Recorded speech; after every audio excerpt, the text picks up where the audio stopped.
Welcome back to Learning Anatomy with Dr. Bakare. If you are visiting this channel for the first time, you are also highly welcome. In this lecture, we'll be looking at the inferior gluteal nerve. I've put up a lecture on the superior gluteal nerve. If not, check up that lecture. Please kindly go and do so. But for the purpose of this class, we would be focusing on the inferior gluteal nerve. The inferior gluteal nerve is an emergence from the sacral plexus. This is also where the superior gluteal nerve emerges from. We've highlighted this in our previous lecture on the superior gluteal nerve. Let's try and use this image by the side to describe how the inferior gluteal nerve emerges from the sacral plexus. This is the configuration of the pelvic cavity. And we know that around the posterior lateral region of the pelvic cavity is where we have a collection of nerves that is referred to as the sacral plexus. And this is what is highlighted here in dotted yellow and also in dotted red. So it is from this sacral plexus that we have the emergence of the inferior gluteal nerve. And this is what is highlighted here in black. In this lecture, we would be describing the details on how the inferior gluteal nerve emerges from the sacral plexus. We would also be describing the path that it runs and also the muscle that it innervates.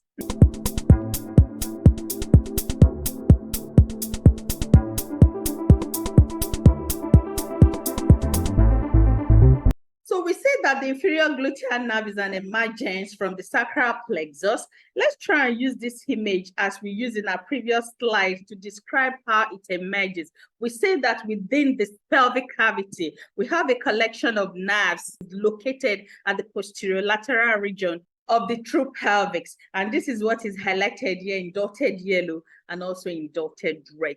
These nerves will come together, and from this collection is where we have the emergence of the inferior gluteal nerve. But it is good for us to describe in details how this nerve emerges. We know that the sacral plexus is a collection of nerves, but there are specificity in terms of how the inferior gluteal nerve emerges. The inferior gluteal nerve emerges from the ventral rami of L5, S1, and also S2 sacral spinal nerve. But specifically, it is an emergence from the dorsal divisions of the ventral rami of the highlighted spinal nerves. Let's try and use this image by the side here to further describe or illustrate how the inferior gluteal nerve emerges. This is the configuration of the spinal nerves. And we know that the spinal nerves, of course, will emerge along the vertebral column. Specific regions of the vertebral column are given specific names as it relates to the spinal nerves. Around the cervical region, we have the cervical spinal nerves. Around the thoracic, we have the thoracic spinal nerve, the lumbar, the sacral, and also the coccyx. And that is how it runs down along the vertebral region. So specifically here, we'll be targeting the lumbar and the sacral region because it is the spinal nerves of these two regions that contributes to the formation of the sacral plexus. And of course, we know that this inferior gluteal nerve is an emergence from the sacral plexus. So if you take the spinal nerves from a specific region along the lumbar and the sacral region, these spinal nerves are further subdivided into rami. So we have the dorsal ramus here, arrowed in purple. The dorsal ramus, just as the name implies, is an emergence from the spinal nerves that is directed posteriorly. While anteriorly, we have the ventral ramus, and this is what is arrowed here in yellow. So we have in the anterior region, we have another emergence that is referred to as the ventral ramus, and this is what is projected here in this image. So we have two rami emerging from the spinal nerves, and this is how it runs down along the vertebral column. Specifically, we already established that the sacral plexus is formed from the ventral rami of L4, L5, S1, S2, S3, and also S4 spinal nerves. We've highlighted this in our previous lecture on the sacral plexus. If you've not checked up that lecture, please kindly go and do so. So the sacral plexus is formed from a collection of nerves that are specifically from the ventral rami from L4 to S4. So this is how we have the nerves coming together, of course, giving birth to the emergence of different nerves. And of course, the inferior gluteal nerve is also one of these nerves. And this is what we are trying to unfold. So if you go back to the ventral ramus, we already established that we have a dorsal ramus also at the posterior region. So the ventral ramus here is further subdivided into the ventral and the dorsal branches or divisions. So if you look through these ventral ramus, because this is our target in relation to the formation of the sacral plexus, this ventral ramus is further divided into the ventral branch or the ventral division, and this is what is harrowed here in red, and also a dorsal branch or a dorsal division, and this is what is harrowed here in blue. So you have the ventral rami further subdivided into the ventral and the dorsal divisions. And this is what is projected here in this image. So if we drive deep into the establishment or the formation of the inferior gluteal nerve, we say that the inferior gluteal nerve is an emergence from the dorsal divisions, which means that it's going to be on the posterior divisions, although from the ventral rami. So the emergence of the inferior gluteal nerve comes from the dorsal divisions of the ventral rami from L5, S1, and also S2 spinal nerves. And this is what is harrowed here in red. So you can see that the emergence of the inferior gluteal nerve is from the dorsal divisions, although of the ventral rami from L5, S1, and also S2 spinal nerves. If you go back to our lecture on the superior gluteal nerve, remember in that lecture we stated that the superior gluteal nerve is also from the dorsal divisions of the ventral rami, but from L4, L5, and also S1 spinal nerves. But the formation of the inferior gluteal nerve, even though it is from the dorsal divisions, but it is from the dorsal divisions of the ventral rami from L5, S1, and also S2 spinal nerves. So it's good for us to be able to establish the details on how these nerves emerge. So after the emergence of the inferior gluteal nerve from the sacral plexus, you see that this nerve is directed towards the inferior border of the piriformis. If you try to use this lower image here, this is where we have the piriformis highlighted in yellow. The piriformis, we know that the fibers of this muscle originate from the anterolateral surface of the sacrum. And you see that they are directed through the greater sciatic foramen, where they exit the pelvic cavity. The fibers are finally seen to be inserted on the greater truncator of the femur. This is where we have the fibers of the muscles here, also highlighted in yellow.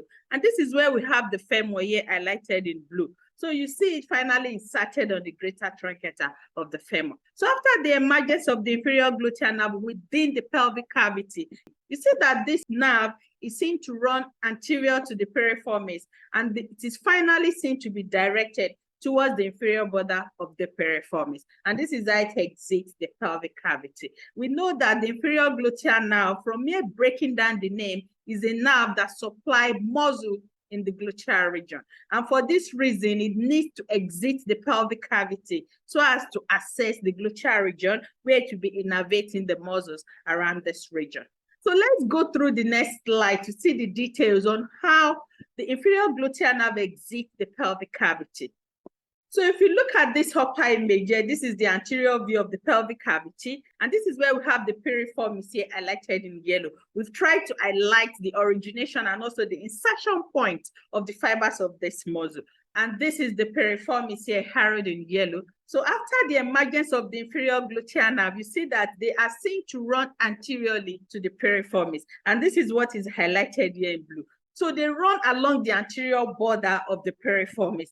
And finally, it runs along the inferior border of this muscle. Along this part is where it finally seen to exit the pelvic cavity. We say that the inferior gluteal nerve exits the pelvic cavity through the infrapiriform foramen. And it is good that we're able to establish how this foramen is formed. We've also tried to describe the suprapiriform foramen in our previous lecture on the superior gluteal nerve. We also tried to give the details on how this foramen emerges. So let's also try and use this slide to describe how the infrapiriform foramen also emerges. If you look at this inferior image, this is the posterior view of the pelvic cavity. And we know that around the posterior region, we have an indentation that is referred to as the greater sciatic notch. This greater sciatic notch is an indentation, and that is why it is so referred to as a notch. And this indentation is created around the ilium. This is where we have the ilium here, and you see this indentation created, and this is what is highlighted here in dotted red. This indentation that is referred to as the greater sciatic notch is further transformed into the greater sciatic foramen. by the sacrospinous ligaments. So this is where we have the sacrospinous ligaments. As I've always said on this channel, is for us to always break down the name. If you break down the sacrospinous ligament, you see that this is a ligament that runs from the sacrum to the spine of the ischium. This is where we have the sacrum here at this point, and this is where we have the spine of the ischium. We know that the ischium is one of the structural components of the pelvic girdle, and it is located around the inferior region here. And this is where we have this spine created. So you see this sacrospinous ligament running to and fro the sacrum and also the spine of the ischium.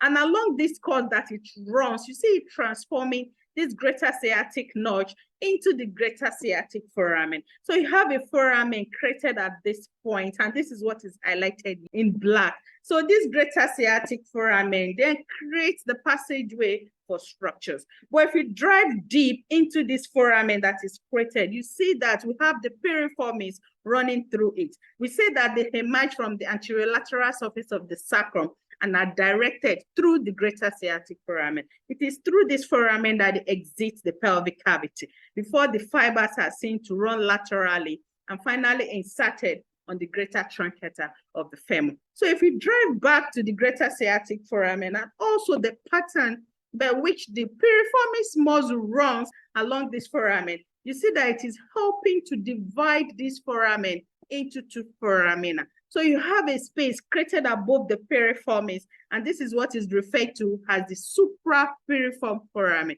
It is supra because it is a foramen that is located above the piriformis. So this is the suprapiriform foramen. While inferiorly, you also have another foramen created here that is harrowed in green. This is referred to as the infrapiriform foramen. And it is infrapiriform foramen because it is a foramen that is created inferiorly to the piriformis. And of course, these two foramina, the suprapiriform foramen and infrapiriform foramen, are created within the greater sciatic foramen. And this is as a result of the piriformis helping to further subdivide the greater sciatic foramen into the supra and the infrapiriform foramina. So you see that they are still located within the greater sciatic foramen. It is just the relationship that they have with the piriformis that determines the names. So you have the infrapiriform foramen located inferior to the piriformis, although still within the greater sciatic foramen. So this is the specific region through which the inferior gluteal nerve will exit the pelvic cavity. So you have the inferior gluteal nerve here highlighted in blue, and you see that it exits the pelvic cavity through this foramen.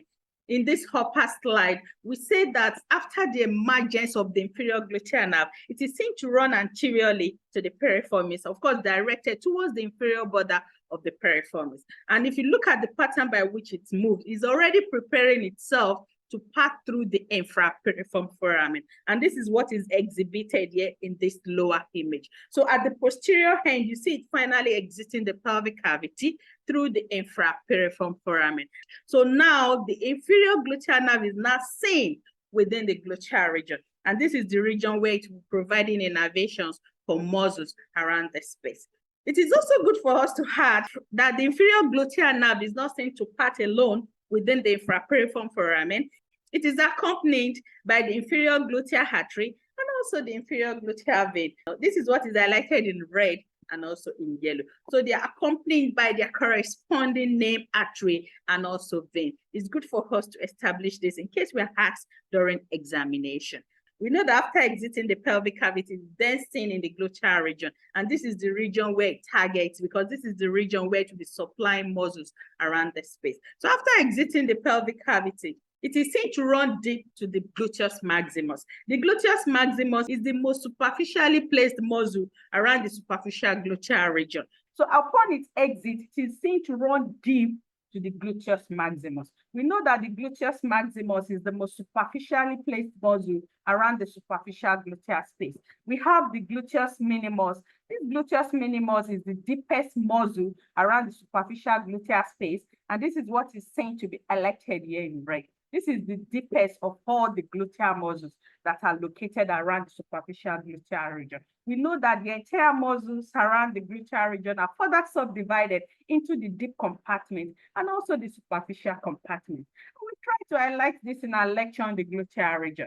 If you've not checked up that lecture, please kindly go and do so to keep yourself updated. So the superficial group of muscles, we have the gluteus minimus, and this is the gluteus minimus that is deeply embedded within the superficial gluteal region. This is what is seen to be highlighted here in red. This gluteus minimus is seen to be overlined by the gluteus medius. The gluteus medius is what is highlighted here in green, and you see it's lying over the gluteus minimus. And this gluteus medius is then seen to be overlined by the gluteus maximus. And this is what is highlighted here in purple. So you see that the muscles around the superficial gluteal space are in layers.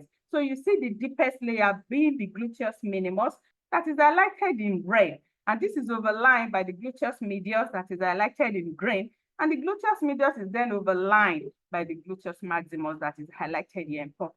I try to use this other side of the image so as to keep inferior gluteal nerve exposed, so that by the time we'll be highlighting the branches that emerge from the inferior gluteal nerve, we would be able to see it.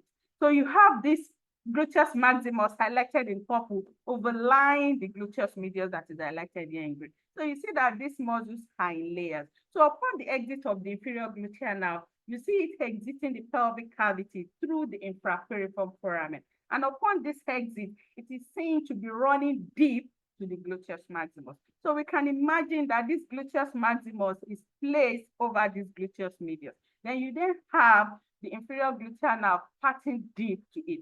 So you see it sandwiched between the gluteus maximus that is superficially placed and the gluteus medius that is deeply placed. So you see it sandwiched between these two muscles. So this is the kind of path that it runs upon its exit. Then you also have another muscle that is located at this edge that is highlighted here in yellow. This is tensor facial lata. This is one of the superficial gluteal muscles, and you see it located around the lateral edge. So these are the muscles that we see around the gluteal region. But just for us to know that upon the exit of the inferior gluteal nerve, it is seen to run deep to the gluteus maximus. And this is the kind of presentation that is seen here in this image. And upon this, you see it's giving off a number of branches. And the branches that it gives are to innervate the gluteus maximus. So you see the branches emerging, and this is what is highlighted here in white. And as these branches emerge, you see that they provide innervation for the gluteus maximus. Remember in our previous lecture on the superior gluteal nerve, we stated in that lecture that the superior gluteal nerve provides innervation for the gluteus medius, the gluteus minimus, and also the tensor facial lata. So these three muscles here around the superficial gluteal region are innervated by the superior gluteal nerve, while one of the muscles around the superficial gluteal region, which is the gluteus maximus, is innervated by the inferior gluteal nerve. So it is only the gluteus maximus that is innervated by the inferior gluteal nerve, while the other muscles within the superficial gluteal space are innervated by the branches from the superior gluteal nerve. And it's good for us to be able to establish the different innervations of the different muscles that are located within the superficial gluteal space. So this is how the branches would emerge from the inferior gluteal nerve and are seen to provide innervation solely for the gluteus maximus. So thanks for watching this video. Let's continue to stay glued to this channel.